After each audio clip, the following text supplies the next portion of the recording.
I'm gonna give you 3 hacks to level up your Dungeons & Dragons storytelling. 3 hacks that you can start using right now to make your campaign more satisfying, more meaningful. Let's face it, we're not amazing dungeon masters if we can't tell a good story. It's a critical part of the craft, and without it, something important is taken away from everything else we do at the table. I've spent countless hours over the years reading articles, books, watching educational videos, trying to understand what makes a good story, and even more countless hours trying to implement it in my Dungeons & Dragons campaigns. And I think I've succeeded in doing so. And I'm not only going to show you these 3 incredibly powerful storytelling techniques that will grip, entice, and impress your players, but I'm also going to reveal a secret way to supercharge their effectiveness that I've learned through hundreds of sessions of trial and error. I've made the mistake so you don't have to. Stick around to the end of the video to grab that secret for yourself. Welcome, storytellers.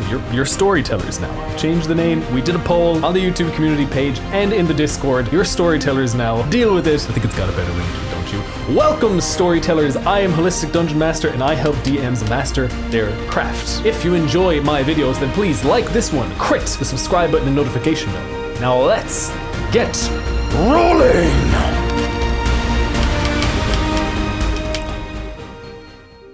My campaigns used to feel pointless and unsatisfying to my players. How do I know I'm not just catastrophizing? Well, one of my players even told me so. When I was a newbie DM, just a little sproutling DM, just starting out, entering the hobby and starting to understand how big of a beast it all was, I wasn't even thinking about how to tell a good story. I was more focused on things like not messing up the rules and making sure I wasn't railroading anyone. Spoiler alert, I definitely, most certainly, definitely was. I watched and listened to all the great TTRPG streams like Critical Role, Dimension 20, and the Glass Cannon Network. So good. Oh, so very good. And I was struck, it kind of shocked and surprised me, made me a little bit envious too, about how I could be more captivated by this game being played by absolute strangers that I'm just looking at and listening to. A game I wasn't even part of. How I could be more engaged in that, so removed from my own experience than my own party was at my table in my games. It's a humbling moment. It's a very humbling moment to realize that. So I tried to understand why that is. Okay, Matt Mercer is super good at NPC voices. Let's get good at that. So I did. I put in a bunch of effort, trained my voice, practiced my character work, and it did help a little. So okay, what else can I do? Brennan Lee Mulligan is an improv king, and his willingness to take what his players give him, roll with it, and pull madcap moments of wonderment from almost any situation turn to something crazy. So I tried to do that. I practiced improvising, and I tried to step out of my comfort zone by letting my players choose to do whatever they wanted, right? No matter how crazy, and practicing making great situations out of that crazy stuff that they gave me. And it worked a little. My players were more engaged. All that stuff definitely helps. They're certainly more entertained, but it still felt, I don't know, off. Things felt kind of disconnected and honestly kind of meaningless. I tried a bunch more techniques and I learned a bunch more skills, and every single one of them was crucial to improving my Dungeon Master game, but I was missing something. Some central critical piece of the puzzle that would tie everything together. I named this channel Holistic Dungeon Master for a reason. We can get amazing at a good few things involved in the craft and still be a mid-tier Dungeon Master. And by the way, that's totally fine. Even passable Dungeon Masters can run a hilariously fun session for themselves and their friends. For the vast majority of players and Dungeon Masters, that is enough. But I'm gonna have to assume that you're watching a channel like mine because you're a bit like me. You want to master this beautiful craft. You want to nat 20 it, don't you? You want to crit this craft. Crit the craft. And so you and me, you and I need to understand that to become the best Dungeon Master you can be, a truly stellar DM, we need to get good at everything that goes into it. And what tied all of those other skills together? After I tried improving so many other DM skills, tools, techniques, and it only sort of kind of helped. What tied it all together? It was storytelling. Think about it for a sec. There's a bunch of other stuff, right? And if we are amazing at all of those other things, combats, making enticing and enthralling NPCs, making them human, believable, etc., etc., etc., but we don't have storytelling, then what we do have is an incredibly entertaining experience with no depth or meaning behind it. No depth. Shallow. You have a shallow experience. Do you want to have a shallow experience? No, I don't. Not you. Probably not you. if you're watching this. Once I realized this, I delved deep into the topic and I found a vast treasure trove that I've been using in my games ever since, to massive effect. Digging into storytelling and all of its techniques and its methods is just a gift that keeps on giving. Ever since doing so, my games not only have a deeper meaning and just a point, but my players leave not just entertained, but with an experience, with a story behind it that they will keep in their minds and memories and take into the real world with them. What a wonderful special gift we can give to our wonderful special players. So here we go. I'm going to share with you even more storytelling techniques to level up your D&D storytelling game and give meaning and structure to your campaigns and sessions. What a wonderful thing, right? And stick around to the end of the video where I reveal a powerful secret within them that I've unlocked over hundreds of sessions, thousands of hours of trial and error. But let's start off easy. Let's start off with one that we are certainly all very, very familiar with.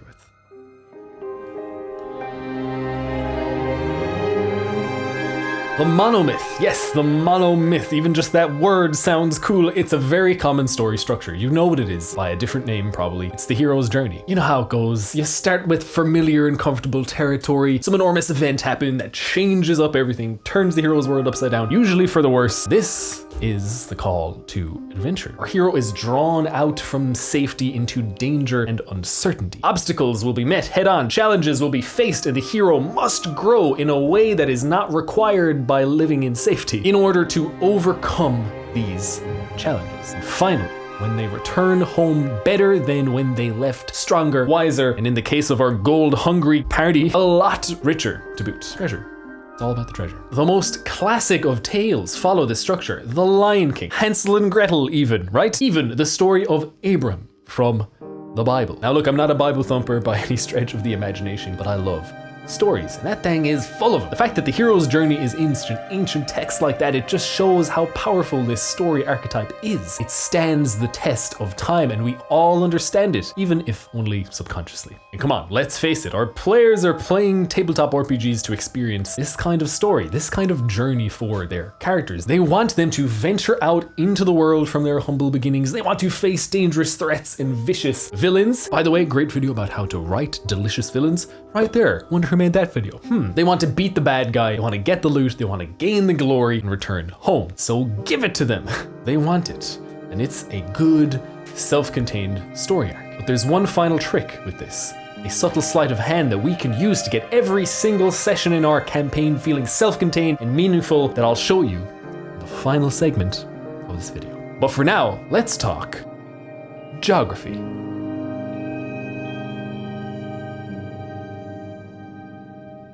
Okay, yeah, like obviously not actual mountains or any real geography, but our stories can have mountainous, metaphorical geography. In fact, they should. Not only can, they should, and this technique is extremely well suited at the session level. Because unlike the hero's journey, there usually isn't a happy ending with this one, the mountain. Doesn't have to be terrible or tragic, but it is one that shouldn't resolve perfectly. Think of the hero's journey, the previous one, as a wonderfully resolved chord progression. Anything at all could happen in the middle musically between the first chord and the last chord, but that last chord, it always matches or, is related to the first. To bring it home. Well resolved, we call that in the musical world. Think of the mountain, all right, this one that we're working on right now, as an unresolved chord progression. The last chord doesn't resolve with the first. Instead, it leaves a feeling of tension. Think of an unsolved mystery story beat. By the way, if you don't know what story beats are or how to use them in D&D or any tabletop RPG, there's another video for you. Go watch it. Pause this one, go watch that one, come back and watch this one. That will help the algorithm. I really need help with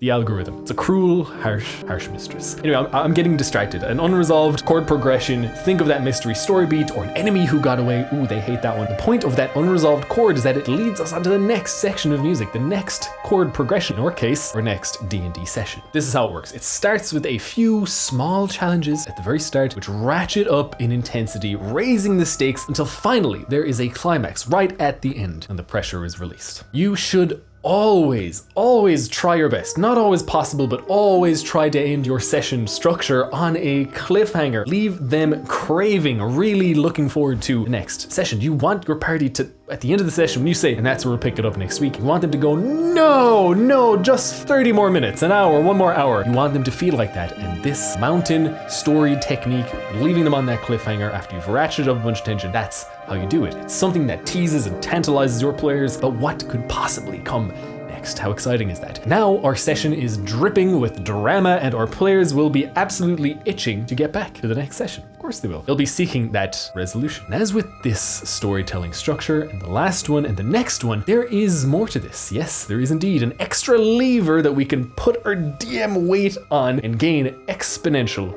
results. But before we can get into exactly what that is, you just have to be patient, you just have to wait. We have one more thing to discuss. Nests and circles. Yeah.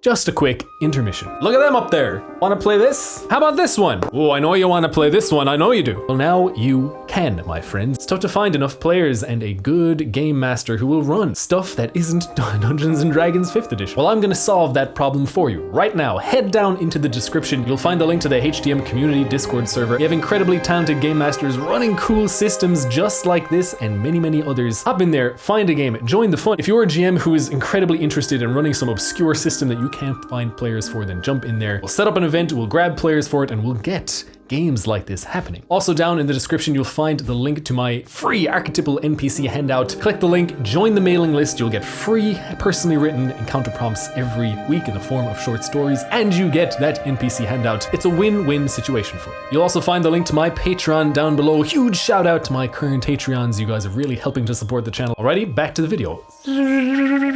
The last two techniques give wonderful structure to our campaign and our sessions, but I promised you all a way, didn't I? A way to make stories that are deeply meaningful to your players, and nested loops is how we are going to achieve this. Essentially, it's the practice of nesting several of those stories within our game, all of which are happening at the same time. They can all resolve at different times, that doesn't matter, but what does matter is that there must be a central message that all of these loops share. There's this sort of packing and unpacking, right? There's kind of this order to it, and I'll explain exactly how that works, but here's a good one for you, all right? It's kind of like a jawbreaker. I don't know if any of you like to watch Ed, Edd and Eddy back in the day. Those crazy cats were always after those jawbreakers. Those jawbreakers look delicious. I'm getting distracted again, but okay, just think about the jawbreaker for a minute. The very core of the jawbreaker, the very, very center of it, is our core principle. It's the main story and the main message. And then there are all the outer layers that need to actually kind of be peeled, or in our metaphor's case, licked away in order to understand this core message, the core message of the main story. Here's the important thing, right? All of these layers, it's the same jawbreaker, they all need to share a flavor in common. And that flavor in this metaphor's case, this metaphor is getting out of hand. The main flavor in this case is the message. That's what they have in common, a message that we are getting to. Here is just an example of how that might look like. Oh, this is a pretty simple one, but here we go. Here's our core. A core story that our main villain is doing the terrible things that they are doing because they cannot deal with personal loss. They don't know how to process grief, and they are lashing out against the world. The message, of course, of this is that unchecked grief can cause us to do terrible things. So let's say our party knows that the villain is doing terrible things, but not why. To them, the main story is just that, well, they have to stop the bad guy doing this stuff. There's the core of our story, but our party only really understands some of it. What's happening, not the why. So we have to pack layers on now. Layers that once they're peeled away, each layer kind of gives our players another inkling of understanding about what that core message truly is. Sounds complicated, it's not really. Let's continue with this example. Now that first layer around our core message,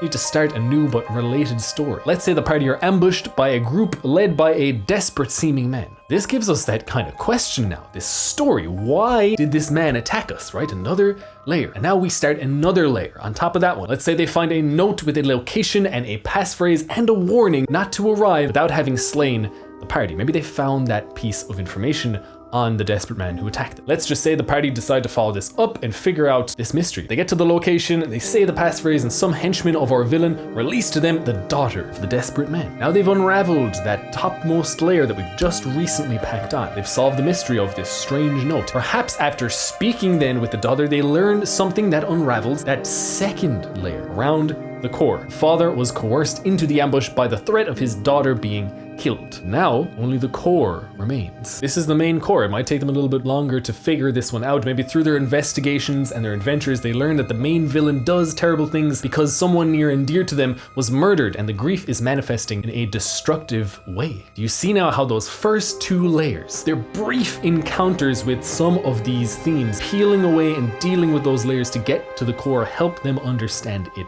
better. I mean, our party just saw how even the possibility of grief and loss drove that man to do something he much rather wouldn't have. Something incredibly dangerous and extremely risky, taking on a full complement of well-armed and well-armored explorers and adventurers. It supports that core story. The villain actually did lose someone, and their level of reaction to it makes it just a little bit more sense to our players now. Everything had a point, and when the core message is finally revealed, unraveled, the core of our jawbreaker finally melts on the tongues of our party and leaves a satisfying aftertaste. But look, this is just an example, and a pretty basic one at that. You can put as many nested loops on top of them. The main point to take away is that as you pack them on, you must peel them back off in that kind of order, or maybe even whatever order your party decides to unravel them, and they must make that core message make more sense. It should help your party understand that core message when you finally have the big reveal. And as always, I'm sure your beautiful DM minds are brimming with massively more complex and meaningful nested loops to satisfy our players and give everything in our story a point. How much more complex and connected and cohesive will your games feel if you implement this? Try it and find out. Your players will thank you for it. If not with their words, then with their boosted levels of engagement in the world and stories that you craft for them. And that, after all, is the best feeling as a dungeon master. But wait, there's more. I promise more, and I shall deliver more. I still haven't revealed the secret sauce that unlocks the true potential of all of these techniques. I haven't done that. I'm promising it for a while now, alluding to it the whole video. And for those of you who have subscribed, if you haven't, hit that subscribe button, and watched all the way till now, I shall reveal it. I have a hint for you though, hint about what it could be. I mean, it's in the name of the channel.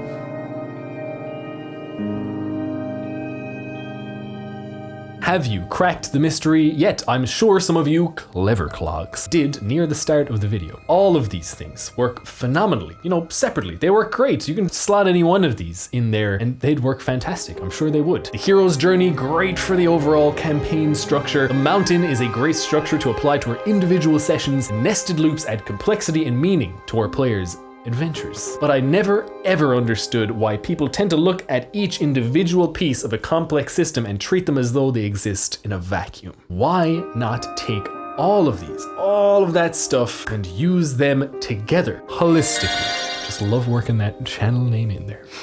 You should use them all together. The adversity in your player's hero's journey can be the mountain. You can map the hero's journey out exactly using that structure, the middle of it. Not only can you use it to map out each individual mini arc that serves as these obstacles they encounter in the hero's journey, you can even nest these around each other using nested loops. You can have them all mean something. Point them towards a certain message that supports the final realization and resolution at the end of your campaign. I promised you one method of unlocking their true potential, but you know what? I really like you all, especially since you all hit that subscribe button. So I'm gonna give you not one, but two. Combine all of these in any way you can think of. Absolutely, you can see how powerful that would be, but also use them all on the micro and macro level. You don't just have to use the hero's journey at the campaign level. You can use it at the session. Each session can be an individual hero's journey if you want. Or nested loops, you can have them resolve at the end of the session, or they can be multi-adventure spanning things, even your whole campaign. This peeling back of layers can be this long, complex thing that really has room to breathe. All of those reveals that happened earlier on, even some at the start that your players forgot about, bam, hit them at the end with that final realization. And now a lot of stuff that happened a long time ago makes sense. And within all of these stuff, the complications, the challenges, they can all have the mountain story structure. You can use these macro or micro, doesn't matter, chop, change, and mix them up to see what suits you best. Using them and combining them in this way and using them at all sorts of different levels and experimenting with that, it improves our whole campaign and every single session in a way that is massively greater than the sum of their parts. And it gives context to every other skill we use in our DM toolkit. That's the beauty of it. We can have the greatest and most realistic NPCs in the world. We can have the most epic and dynamic combats out of any other dungeon master. We could be able to build whole seasons and worlds vividly in the minds of our players. But none of it will matter as much as it could if the stories we tell, the adventures that contain all of these things, aren't satisfying and don't